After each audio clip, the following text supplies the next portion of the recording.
नमस्कार, rally news पर सभी के साथ इस वक्त खड़े हैं मेरीन डॉकयार्ड के सामने खड़े हुए हैं। आपको बताना चाहते हैं जो हमारे साथ अनूप गुप्ता जी खड़े, जो मेरीन मजदूर संघ के प्रेसिडेंट भी है और वेस्ट कमेटी का यहाँ पर इलेक्शन होने वाला है। आइए जानते हैं अनूप जी से। नमस्कार।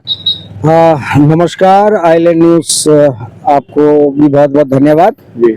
हमारे साथ इस वक्त में मौजूद है हमारे यहाँ पे मेरीन डॉकयार्ड के जो वर्क्स कमेटी के 2025-27 के जो इलेक्शन होने जा रहे हैं 13 तारीख को, उसके कोर कमेटी के जो प्रभारी मुत्तू करपन जी, यहाँ के पुराने कर्मचारी भी रहे हैं, असिस्टेंट चार्जमैन से रिटायर हुए हैं और यहाँ मेरीन मजदूर संघ के जो कामकाज है वो पहले इनके ही देखरेख में चला करता था। बहुत मेहनत की है इन्होंने यहाँ पे।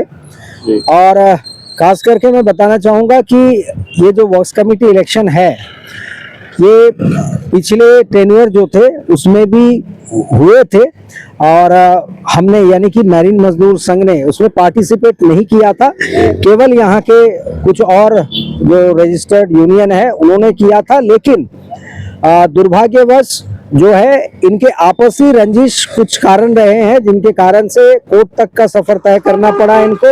और इस वक्त में जो यहाँ पे वर्क्स कमेटी है वो इलेक्टेड नहीं है और कारण ये भी है कि यहाँ मेरीन डॉकयार्ड के भीतर जितने भी कर्मचारी काम कर रहे हैं उनके वेलफेयर के लिए ये कुछ वर्षों से कोई ठोस कदम उठाए नहीं गए हैं।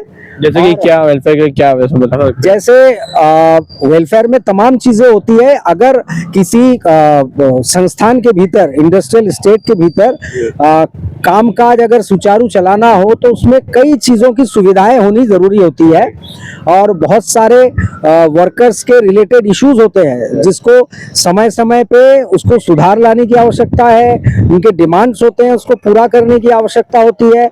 जैसे कुछ ही दिन पूर्व हमारे पास में कुछ डिमांड्स आए थे यहाँ वर्करों से संबंधित कि यहाँ बाथरूम टॉयलेट फैसिलिटीज को लेकर के, यहाँ पे ड्रेन्स के क्लियरेंस को लेकर के, तमाम सेक्शन, कुछ सेक्शन है जहाँ टूल्स के काम होते हैं, वहाँ पे मैकेनिकल सेक्शन है और कुछ और सेक्शन है जहाँ पे उनको सेफ्टी इक्विपमेंट्स की बात हुई थी।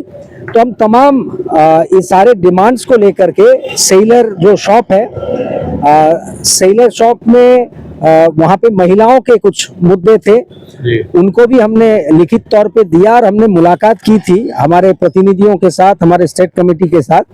डायरेक्टर साहब ने इसका संज्ञान लिया और अगले ही दिन, उनका धन्यवाद भी करेंगे हम, अगले ही दिन उन्होंने यहाँ का दौरा किया और निरीक्षण किया कि हमारे डिमांड के मुताबिक यहाँ कौन कौन सी चीज़ों की कमी है। तो इसके बाद से हम लगातार यहाँ पे सक्रिय हैं और काम कर रहे हैं वेलफेयर के लिए वर्कर्स के। और चूंकि वर्क्स कमेटी हमारी नहीं है इस वक्त में, तो दिक्कतें आना जो है वो स्वाभाविक है।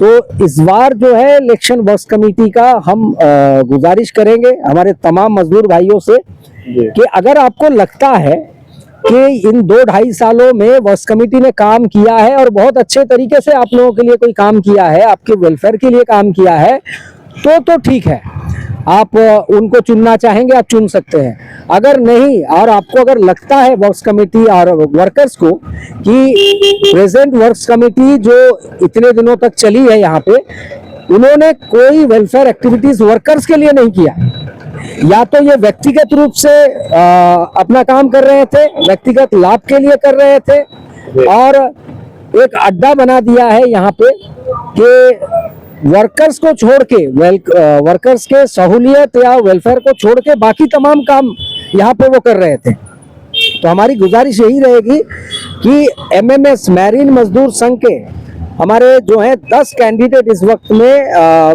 इलेक्शन में खड़े हुए हैं और जो भारतीय मजदूर संघ के एमएमएस जो यूनिट है उनके ओर से आप पूरा समर्थन दें।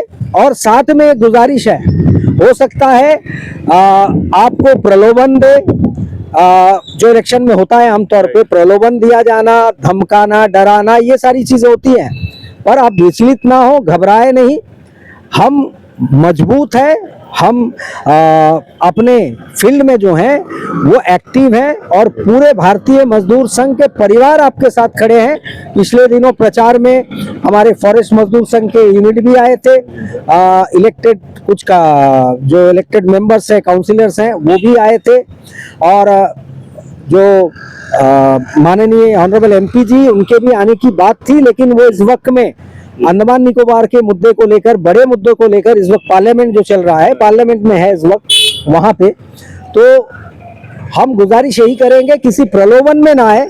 और प्रलोभन आपको दिया भी जाता है तो समझिएगा कि ये 2-2.5 सालों में जो गलत कामों के जरिए पैसे इकट्ठे किए गए हैं या फिर किसी तरीके से शायद कमाए गए होंगे, तो उसी में से कुछ हिस्सा अब बंदरबाग किया जा सकता है। तो वो कहीं ना कहीं आपके हक का ही है। जो आपको बेनिफिट मिलना चाहिए था वो आप तक नहीं पहुंचा है, और यहाँ पे जो माहौल है उसको बदलना है। तो मेरा अनुरोध रहेगा कि हमारे 10 के 10 कैंडिडेट को मेजोरिटी के साथ जिताए, क्योंकि 50-50 होगा, 40-60 होगा तो कोई ना कोई तबका कमजोर रहेगा दोनों तरफ। हम चाहते हैं कि पूरे मजबूती के साथ वर्ष कमेटी इलेक्शन जीते, बैठे और आप लोगों के लिए काम करने का हमें मौका दे, क्योंकि मौका वोट के जरिए केवल आप ही दे सकते हैं। इसीलिए हमारी गुजारिश रहेगी तमाम मैरीन डॉकयार्ड के एम्प्लॉयज के लिए कि हम आपके वेलफेयर के लिए करना चाहते हैं। आप भारी मतों से हमारे 10 कैंडिडेट को मैरीन मजदूर संघ के वोट के निशान पे, वोट है हमारा निशान जहाज का, जहाज के निशान पे मोहर लगा के भारी से भारी मत में जिताए और वर्क्स कमेटी बनाए और हमें काम करने का इनको मौका दे, ताकि आपके सुनिश्चित किया जा सके आपके वेलफेयर जो है वो पूरे एक्टिविटीज को।